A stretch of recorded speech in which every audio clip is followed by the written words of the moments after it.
बिस्मिल्लाहिर्रहमानिर्रहीम। आज हमने जिस मौजू पर थोड़ी सी गुफ्तगू करनी है उसका टॉपिक है आक़नामा।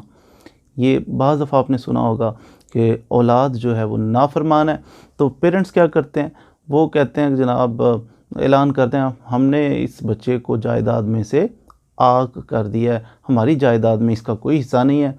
और बाज़ दफ़ा ये भी होता है कि अखबारात के अंदर दे देते हैं कि जनाब हमने अपने फ़लाँ बेटे को अपनी तमाम मनकूला और गैर मनकूला जायदाद से आक़ कर दिया है, तो हम अब आज के बाद इसके किसी कौल व फ़ेल के ज़िम्मेदार नहीं हैं।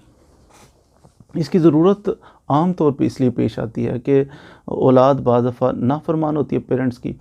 अब वालिद साहब जनाब अगर उसकी नाफरमानी करेंगे, सारी ज़िंदगी मेहनत की हो, खून पसीने की कमाई हो, तो वो बेचारा फिर आप नाफरमानी भी करें और फिर वो प्रॉपर्टी भी आपको दे, तो ये थोड़ा सा वो हर्ट होने की वजह से ऐसे स्टेप लिए जाते हैं। मिसाल के तौर पर बच्चा आपका मंशियात का आदी हो जाता है, आपको समझ में आता है कि ये तो मेरी प्रॉपर्टी इतनी मेहनत से जो हमने बनाई है तो ये ज़ाया कर देगा, या फिर दहशतगर्दों के साथ मिला हुआ है, ये तो हमारे मुल्क के ख़िलाफ़ ही ये प्रॉपर्टी मेरी बेच के लगा देगा, तो मुल्क को कमज़ोर कर देगा, या ऐसी कुछ सूरतें हो सकती हैं कि आप अपनी औलाद से मुतमईन नहीं हैं।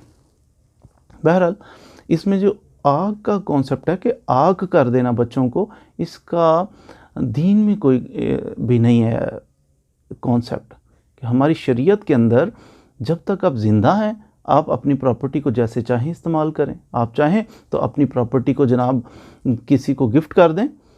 आपके फ़र्ज़ किया आपके दो बेटे हैं, एक बेटा बड़ा फरमाबरदार है, नेक है और समझदार है, और दूसरा बेटा जो है आपका वो ऐसा है कि मंशियात का आदी है। तो आपको समझ में आता है मेरे पास तो एक ही घर है और कुछ भी नहीं है, तो ये घर अगर मैंने इसको दिया तो ये तो पहले दिन ही बेच देगा, तो डर लगता है।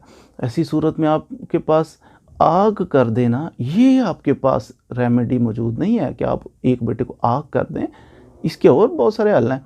आप मकान बेच दें, मकान बेचें और नया अपने बेटे को, दूसरा जो अच्छा बेटा है उसको पैसे दें, जनाब ये आप अपने नाम पे मकान ले लें ताकि कल को ये बेच ना सके।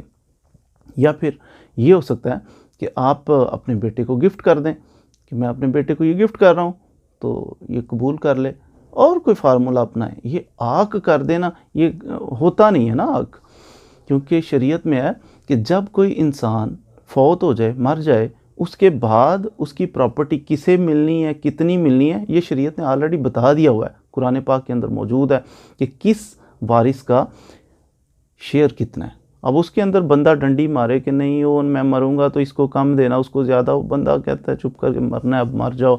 और जिसको शरीयत ने बता दिया ना, कर लेंगे हम जिसको जितना देना है, आप अब रहने दो, ज़िंदगी के अंदर करो ना। अगर आप समझते हो कोई ऐसी इमरजेंसी आपको लगी हुई है कि फ़लाँ को नहीं देना, फ़लाँ को देना है, ऐसे करना है, वैसे कर लो ना। जब तक सांसें चल रही तब तक करो ना। ये बाद में क्यों आप बताते हैं कि ऐसा करना है तो वैसा करना है। कर लें, जो करना है अभी कर लें। और इसमें कानून जो है पाकिस्तान के अंदर, ये भी यकीनन शरीयत का ताबे, हमारा कॉन्स्टिट्यूशन है, वो कहता है कि कानून जो हैं ये इस्लाम के मुनाफी नहीं होने चाहिए, और इस्लाम में आग करने का कॉन्सेप्ट बिल्कुल नहीं है। तो इसलिए आग का कॉन्सेप्ट हमारे कानून में भी नहीं। इंग्लिश लॉ के अंदर अलबत्ता ये कॉन्सेप्ट मौजूद है कि आप इनहेरिटेंस से महरूम कर सकते हैं अपने बच्चों को, लेकिन पाकिस्तान के अंदर ये कानून ऐसा मौजूद नहीं है, शरीयत के अंदर भी मौजूद नहीं है कि आप अपने बच्चों को आग कर सकें। हाँ, इतना ज़रूर है, वो जो लिखा होता है अखबारात के तराशों में आपने पढ़ा होगा कि मैं अपने बच्चे को मनकूला और गैर मनकूला जायदाद से आग करता हूँ, इतना तो हो गया गलत। तो आगे लिखा होता है मैं उसके कौल व फ़ेल का ज़िम्मेदार नहीं हूँ। ये बात ठीक है कि बाद में आपका बच्चा ऐसा गलत होता है, ऐसा बदतमीज़ होता है कि वो क्या करता है, इससे कर्ज़ा उठाओ, उससे कर्ज़ा उठाओ, नशा करो।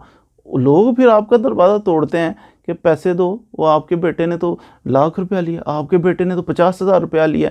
तो इस सूरत में बंदा फिर सर पकड़ के बैठ जाता है, मैं किस किस के पैसे दूँ, कहाँ कहाँ से दूँ। इससे किस्तों पे मोबाइल ले लिए, उससे जनाब पैसे ले लिए, तो लोग इसका दरवाज़ा तोड़ते हैं।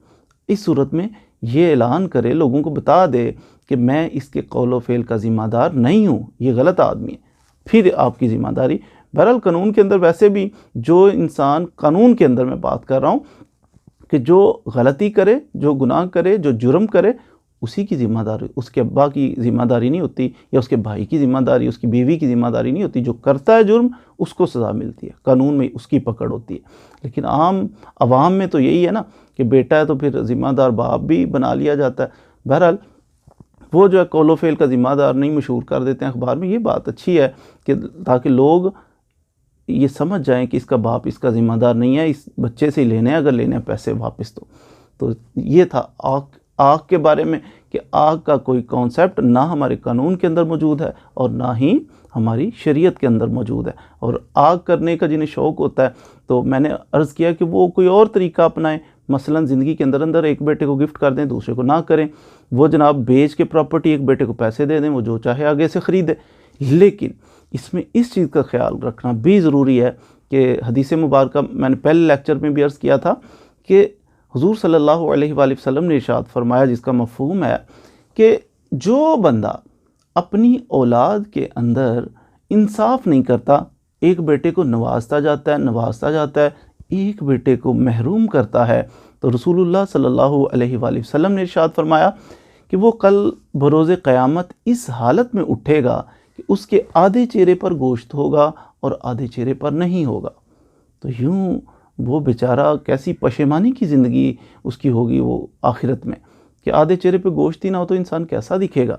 तो ये वो शख्स था कि जिसने अपनी औलाद के अंदर इंसाफ नहीं किया, तफरका डाला, एक के बेटे को तो मोहब्बत की, एक बेटे को नहीं की, एक बेटी से तो मोहब्बत की, बेटे से नहीं की, बेटों से मोहब्बत की, बेटी से नहीं की।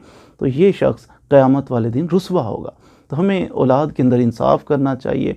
और लेकिन बाज़ दफ़ा ऐसा है कि जब बहुत परेशानी वाला मामला बने कि बेटा ज़्यादा ही हद से निकला हुआ है और गलत कामों में मुलव्वस है, तो फिर हमें कुछ सोचना भी पड़ता है कि हम प्रॉपर्टी कैसे बचाएं ताकि वो ज़ाया ना हो। तो अल्लाह ताला हमें दीन के मुताबिक और कानून के मुताबिक ज़िंदगियाँ गुजारने की तौफ़ीक़ अता फ़रमाए।